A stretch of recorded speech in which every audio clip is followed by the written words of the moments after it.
Where my dogs at? Yeah, welcome me back. Where my dogs at?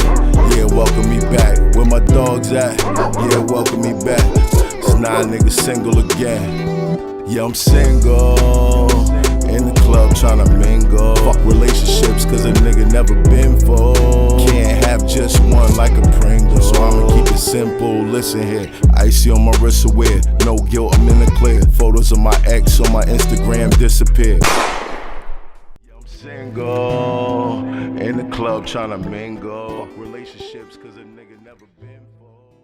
Well, I gotta say, legend in the game. I contacted you about something. Did you give it any thought? I have, and the reason why I couldn't move on is because I just don't have the time to dedicate to it. That's the problem. Because you still love this shit. Yeah, and then like I got the burgers, but I'm still active doing the music, and I don't want to do nothing halfway. Right. That's the problem. But give me a year. I mean, I ain't saying no. I just can't. I ain't saying no. I just can't say yes today. Mm-hmm. Don't worry. Nobody knows what we talking about. So we got time. We got time. Hopefully in a year this all makes sense. Now with the burgers, how did you come up with that whole thing? I didn't come up with nothing. It was brought to me. The dudes came to me. They had the burger. Let him in. They wanted a little help with the burger in terms of getting name around it. But I didn't want to just put my name on something that I didn't believe in. But when I tried it, I was like, this is a badass burger. I know it's a good burger, but for it to be what I would want it to be, I'd have to sacrifice a lot. So we didn't do a lot of shows. There was a lot of things we didn't do in order to make that work. And the sacrifice was worth it. Everything we did, I think it was worth it because it's all paying off in spades now. You know, everybody's really happy with the product. We're happy with the direction of the brand. Not only is it a successful company with a great product, but it's also inspirational to people. I tell niggas all the time, find your burger. Like, find your burger. Like, you building up all this cultural equity and all of this connectivity with people, and we selling everybody else shit. Sell your shit. Everybody wants security. Yeah, sell your shit. You know? Word. That could sum up your whole career. Word. Everybody loves the product, turned around. And that's why I sell this burger like I've been selling my music. Mm-hmm. You know? I know the quality can stay consistent, and as long as I'm comfortable with that, I can play with everything else. We just have fun with that. But the burger's the burger. So that's gonna do what it's gonna do. Mm-hmm. I just put a little oomph on it for the marketing and promotion and all of that. But all of that's just designed to not to bluff you into liking the burger, it's just to convince you to give it a try. Right. You're gonna love it. I just need you to try it. Now we always talk about how the contracts, signings and those horror tales. What have you learned since then to shift things around and make it more successful for you? You're just not supposed to be doing nothing you don't know everything about. That's just it. I'm very lucky that the partners I have in this company know a lot about it, but there's still things that I have to learn about. I'm constantly trying to learn more things about it. And I could already see where there were things within this first year of this company. We're moving on 3 years now. But there's things I could see within the first year of this company that would have moved different had I took time to educate myself a little bit more. I relied on their knowledge about a lot of things because I had a specific role in the company. But now I want to be able to play every part of this company because I want to do what we've done collectively with this company, separately, individually with other companies. Mm-hmm. So I need to know everything that every part that everybody's playing, so that I don't need necessarily all those people to play those parts to move forward. Mm-hmm. Right. Trill Static 3. Mm-hmm. Yes. Trill Static 3 is out right now. Right now. And y'all brothers collaborated. This ain't the first time. It's the third time. The third time. And it ain't gonna be the last time. We got albums worth of music before Trill Static too. Like me and them been working forever, and it's just we both work at similar speeds because a lot of artists and producers don't necessarily do that. So it's just when we come together, it's like, yo. Yeah, I can imagine. Now, Static. Yeah. I gotta apologize to you. What happened? Came to your show years ago, Yeah. and I had a horrible freestyle. Really? In my opinion. I don't think it was that bad because I know the people that have came up and had horrible freestyles. Okay, so I wasn't in the top 10. You good. All right, cool. I'm straight. He said it wasn't that bad. For me, though, I walked out of there like, bad at all. I tried to kick something I wrote Sure yesterday. Like, that did not work. It's definitely on YouTube. Oh, please take it down. Take it down. Do not look for the video, please. But if you saw it, put it in the comments. No.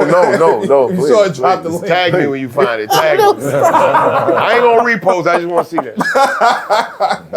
That's Bun B talking. But I know how much you love hip hop. You come from a class, a group of guys that have been in this thing for a while, and you love the authentic sound. But your sound is like authentically New York. What made you collaborate with Bun? Man, shout out to Term. He did a joint with Bun with DJ Premier back in like 2008. And we went and surprised Bun on his birthday in Houston, the first time we ever met him. And from there on, it's just been like, this dude, like growing up, I never thought that cats in the South had like that kind of love for hip hop. This dude watches everything going on in all hip hop. It doesn't matter if it's Soulja Boy or Immortal Technique. He watches everything. And he always taps in with the right people that he wants to fuck with. I don't know when I'm gonna have to rap against these niggas, so I need to know everything about all these niggas. You ain't supposed to be rapping against niggas you don't really understand. Right. That's why niggas get features for people and get mad when they don't get what they thought they was gonna get, because you don't really know who you fucking with. You really don't understand who you fucking with and how they speak on certain shit, separately or collectively. You know what I'm saying? So you see niggas like, I paid that nigga 50 grand, he ain't even say this or that. Yeah, that's because he don't always say this and you don't know that nigga. Right. You catch a nigga on just a night, like I saw some niggas, they pulled up and on a rapper and gave him like 100 and something bands, you know what I'm saying? And got a verse. And luckily they got what they was expecting. But a lot of times they exchanging a lot of cash and they think they're gonna get this. And you know, a lot of these dudes, they don't write rhymes on the spot. You trying to catch a nigga and get a verse after the show before you gotta leave on the plane, you gonna get what you get. You know what I'm saying? Yeah, but you know, these are, you know, your money's not gonna guarantee you entry into this shit. I've seen a lot of people try to buy their way into the game. They think so, though. That shit don't work. I've turned down more money than I've taken for features. You know what I'm saying? Because a lot of times, if you spending money with me ain't gonna get you nowhere. You know what I'm saying? Because what, they gonna get it in the mix, they gonna play my verse. They ain't gonna play your verse. There's a fine line. You gotta invest in yourself and your career, but also not waste money trying to buy. You can't buy. There's no shortcut. Like, you can't buy being credible. It's not possible. So I don't think it's a credibility. Well, in some cases. They're paying for access, right? They're Right. paying for the notion that they get access to your base. But your base don't give a fuck about them. That's not what, I tell people all the time, if I wanted a verse from Drake, I could get a verse from Drake. That's not a problem. You've gotten it. Right? But I'm saying, like right now, if I wanted a verse from Drake, I could probably get a verse from Drake. But is that what Drake fans are looking for? Not really. Is that what my fans You don't know that until you Not try really. it. Yeah, I'm not saying they won't. I'm not saying they won't accept it, but they're not asking for it. Right. You know what I'm saying? I'd have to find the right way to present it to his base. And that's not the way I generally present music. Right. So I'd be stepping out of my comfort zone and basically a space where my people already fuck with me, see me at, to try to move into another space. And that shit, it don't work like that. Because I'm not trying to go 2 steps forward to take 10 steps backwards. Right. I'm good. Which is what Pimp C was talking about during the whole. It's not worth. It's not worth the potential of it all going bad.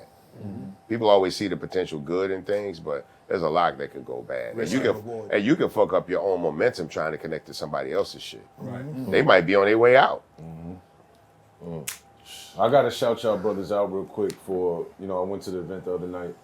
It was dope. Trill Burgers was flowing throughout the building. You know, Bun was in the corner in the chair chilling with his pen and his pad, AirPods on, writing a verse. 16 Static. verses he wrote. Right, 16. exactly. Then he was going and recording in the booth over there in a restaurant-based place where there's mad people, there's noise, all type Hidden of shit. Tiger, pull up. Static over there, live streaming. He's over there recording. I'm trying to talk to him. Like, yo, hold on. He's working. So I just want to applaud y'all brothers for y'all consistent work ethic. Like, regardless of the circumstances that y'all around, that's a big part of the culture. How many rappers pulled up to drop? 25. 20. Yeah, Benny was there. I rapped against Brad. every one of them. Every nigga that came in that room had to rap with me, right? I had to rap with every nigga that came in the room. When you doing it again?